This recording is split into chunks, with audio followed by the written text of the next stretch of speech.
As Kanye West's bizarre presidential campaign has moved from Twitter sideshow to potential spoiler, the billionaire rapper this week released a website and campaign platform as he moves to get on the ballot in pivotal states. Those around him increasingly worry about his mental health issues, and specifically whether one consigliere is trying to exploit them. According to multiple sources, White House senior advisor Jared Kushner has been speaking with West regularly since his July 4 tweet declaring that he was running for president.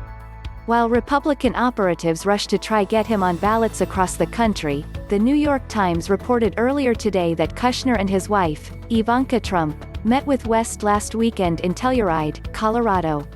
The connection goes much further. West has been telling associates that he and Kushner speak almost daily. Forbes spoke with 4 people who have direct access to either West or Kushner, including 2 with direct knowledge of their conversations. One thing that particularly upsets those close to the Yeezy sneaker mogul, who is openly bipolar, is his apparent delusion about his chances of winning. When I pointed out to West last week during an interview that he won't be on enough ballots to win, and thus seemed intent on running a spoiler campaign designed to hurt presumptive Democratic nominee Joe Biden, he responded, "I'm not going to argue with you." But a few hours after the story appeared, West responded with a change of heart. "The goal is to win," he blared in a tweet that was liked more than 260,000 times. And that seems to be the message that Kushner has been feeding him.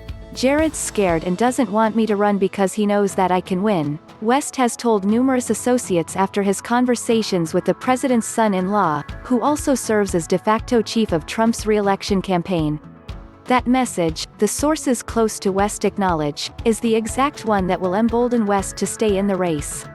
"If you know him for more than 20 minutes, you know that will work," says one West confidant. Adds another, "He's just like a kid.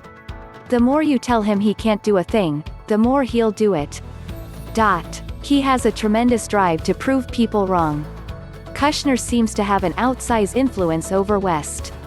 Their relationship helped bring West and his wife, Kim Kardashian West, to the White House for an instantly famous Oval Office meeting, and they collaborated on ideas for sentencing reform.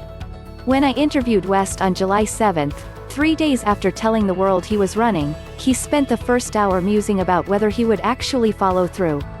"The first person he told me he would consult, Kushner." At that time, West also renounced his support for Trump. "I am taking the red hat off," with this interview. However, he curiously held back on criticizing the president, past a dig about Trump hiding in the bunker during the Lafayette Park protests.